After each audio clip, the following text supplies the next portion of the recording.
Monsieur le Président de l'Assemblée nationale, Monsieur le ministre des Finances, du Budget et du Plan, Madame, Messieurs les collaborateurs des ministres, mes très chers collègues, je prends la parole aujourd'hui avec gravité, non pas pour revenir sur un affront personnel, mais parce que ce qui s'est passé hier dépasse largement ma personne. Hier, ce n'est pas Abdou Mbow qui a été humilié. Hier, c'est l'Assemblée nationale qui a été humiliée. Hier, c'est le règlement intérieur de l'Assemblée nationale qui a été piétiné. À vous, M. Ousmane Sonko, dont je conteste la légitimité politique et morale de présider cette institution dans les conditions qui ont conduit sa désignation par votre majorité mécanique, je veux dire une chose. La présidence de l'Assemblée nationale n'est pas un instrument de domination et de règlement de compte.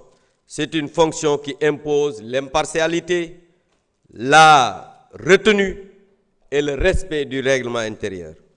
Hier, ici, au lieu d'être le garant des droits de tous les députés, celui qui a usurpé notre perchoir a choisi la domination de force.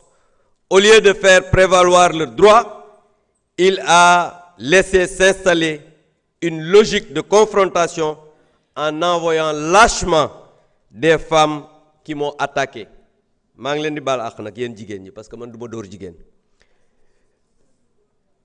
Mais Ousmane Sonko, on ne saurait attendre plus de lui, tant son parcours est jalonné de violence et ses saillies n'ont épargné personne, jusqu'à atteindre nos chefs religieux, les gendarmes, les honnêtes gens de ce pays, en fait tous les Sénégalais.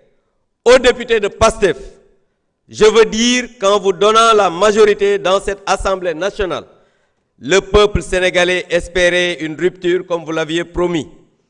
Mais mal lui en a pris. Non seulement vous ne comprenez pas votre mission, mais vous passez votre temps à insulter, calomnier, dénigrer, maintenant tentative d'humiliation de vos collègues. Sachez que c'est peine perdue. Non seulement aujourd'hui, nous restons aujourd'hui plus que jamais déterminés à défendre la République, l'état de droit, la démocratie et les libertés. Monsieur le ministre, pour ñëw ci affaire débat d'orientation budgétaire liñ ciy wax rek du bari mooy mbiru dette cachée parce que l'ancien premier ministre limogé moo dugal Sénégal ci guuta ci ay affaire dette cachée ba pare bëgg a ñëw fii nekk daw làqu Assemblée nationale moom du làq kenn parce que munoo yow ñëw nga ne am nga 1,7 milliard de fonds politiques ne ko dërëx ba pare bëgg a ñëw fii làqatu day leer muy beneen bi mooy yow yaa géré suñuy finances publiques l'ancienne ministre de la femme a détourné les deniers publics jox ko ay voyous et des bandits et des brigands il faut que mu leer beneen bi mooy Sénégal yàlla day àtte bëccëg nar a kam ndax moom mi nga xam ne daw làqu la fii ci Assemblée nationale bi dafa ne woon dette cachée la waxoon mu ñëwaat taxaw ci àdduna bi yépp ne moom il n'avait pas les leviers nécessaires pour apprécier mais de qui se moque-t-on Ousmane Sonko kan la yàpp Ousmane Sonko dafa yàpp sénégalais yi ba taxaw naan leen amuloon levier bi alors que c'était le premier ministre dina leer nag parce que suñu xaalis kenn du ko lekk muy demee noonu ñoom ñëpp nag à commencer moom fii du làq kenn tout sera clair je vous remercie. Merci beaucoup. Maïmouna Dieng, vous avez la parole. Ansoumana Sarr se prépare.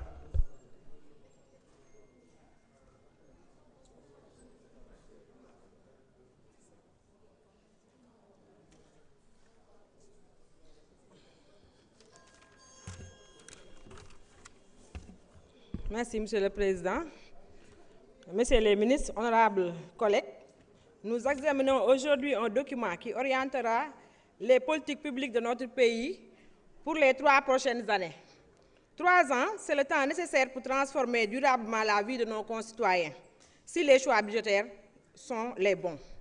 Le rapport des auditions ministérielles montre que les ambitions de l'État sont réelles. S'il vous plaît, chers collègues. Notre responsabilité est désormais de faire en sorte que ces ambitions produisent les résultats concrets pour les populations. Je voudrais d'abord parler des femmes, celles qui portent notre économie et nos familles dans le silence, les agricultrices, les commerçantes, les transformatrices, les mères de famille. Lorsqu'on vote un budget, ce sont elles que nous devons avoir à l'esprit. Je me réjouis que la santé soit une priorité du DPBEP. Mais une bonne politique de santé ne se mesure pas seulement au nombre d'infrastructures construites. Elle se mesure aussi à l'accès effectif aux soins, à la disponibilité des médicaments, à la présence de personnel qualifié dans les zones rurales et à la capacité des familles les plus modestes à se soigner sans s'endetter. Je voudrais également attirer l'attention sur les personnes les plus vulnérables, les personnes vivant avec un handicap, les personnes âgées, les veuves, les enfants en situation de précarité. La consolidation budgétaire est nécessaire, mais elle ne doit jamais se faire au détriment de la protection sociale. Les dépenses sociales ne sont pas une charge, elles traduisent nos valeurs de solidarité. En tant que parlementaire attaché au monde rural, je souhaite insister sur la place des femmes rurales. Elles produisent, transforment et nourrissent le pays, mais elles rencontrent encore de nombreuses difficultés d'accès aux fonciers, au financement, aux équipements et aux marchés. Si nous voulons atteindre notre souveraineté alimentaire, nous devons leur donner davantage de moyens et de confiance.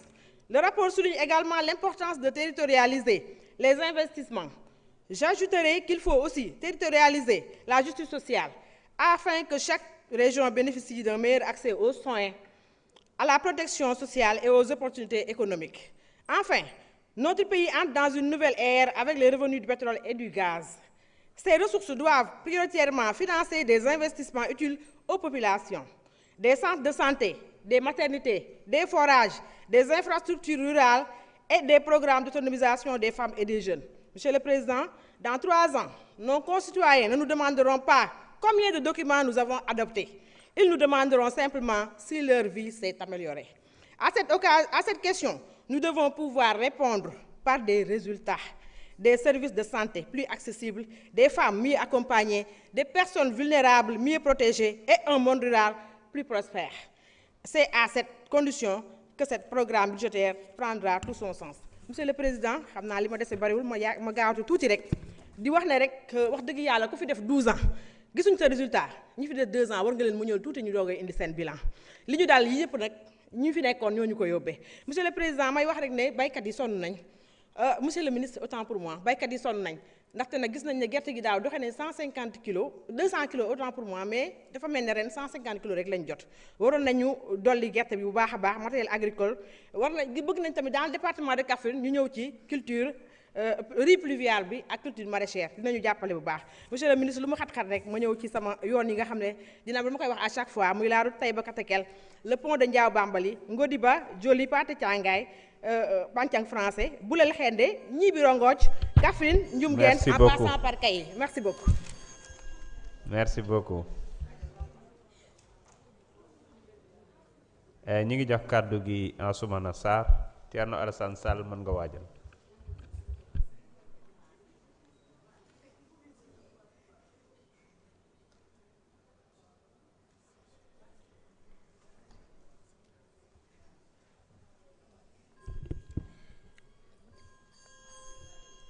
Salam alaikum. Merci, Monsieur le Président. Monsieur le Ministre, nous voulons de nous.